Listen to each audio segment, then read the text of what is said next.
নমস্কার, সুপ্রভাত। শ্রী শ্রী রামকৃষ্ণ কথামৃত।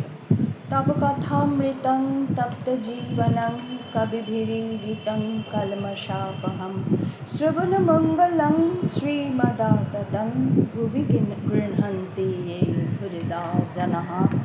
আমি পড়ছিলাম চতুর্থ পরিচ্ছেদে মাস্টারমশাইয়ের সঙ্গে প্রভু দ্বিতীয় দর্শনের পরবর্তী অংশটুকু। আজকে কাল যতটা পড়েছিলাম আজকে তার পরবর্তী অংশ থেকে পড়ার চেষ্টা করছি। মাস্টার চিন্ময় প্রতিমা বুঝিতে পারেননি, তাই ঠাকুর তাকে এবার চিন্ময় প্রতিমা সম্বন্ধে বোঝাবে। শ্রী রামকৃষ্ণ বিরক্ত হইয়া, তোমাদের কলকাতার লোকে ওই এক, কেবল লেকচার দেওয়া আর বুঝিয়ে দেওয়া। আপনাকে কে বোঝায় তার ঠিক নাই। তুমি বোঝাবার কে? যার জগৎ তিনি বোঝাবেন। যিনি এই জগৎ করেছেন, চন্দ্র সূর্য মানুষ জীবজন্তু করেছেন।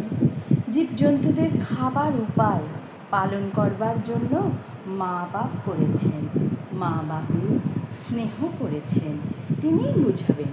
তিনি এত উপায় করেছেন আর এ উপায় করবেন না? যদি বুঝাবার দরকার হয় তিনিই বুঝাবেন।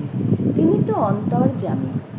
যদি ওই মাটির প্রতিমা পূজা করাতে কিছু ভুল হয়ে থাকে তিনি কি জানেন না তাকেই ডাকা হচ্ছে? তিনি ওই পূজাতেই সন্তুষ্ট হন। তোমার ওর জন্য মাথা ব্যথা কেন?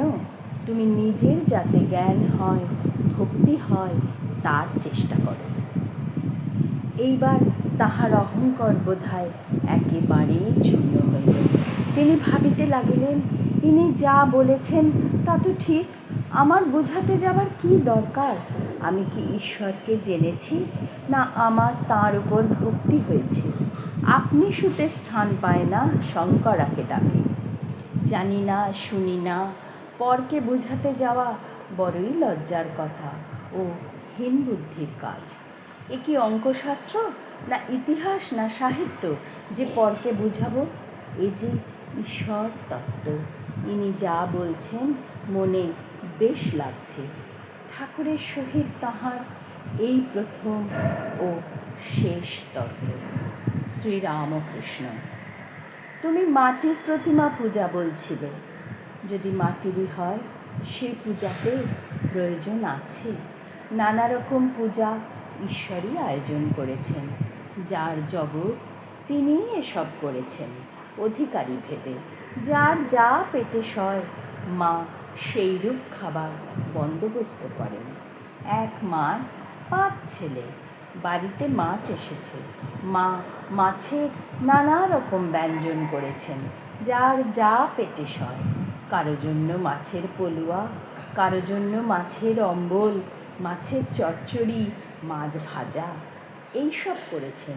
যেটি যার ভালো লাগে, যেটি যার পেটে সয়। বুঝলে মাস্টার? আজ্ঞে হাঁ। ওম নিরঞ্জনং নিত্যানন্তরূপম ভক্তানুকম্পাধৃতবিগ্রহং বৈ ঈশাবতারং পরমেশমিড্যং ত্বং রামকৃষ্ণং শিরসা নমামো। হরি ওম তৎসৎ। শ্রীরামকৃষ্ণার্পণমস্তু। হে প্রভু, তব কৃপা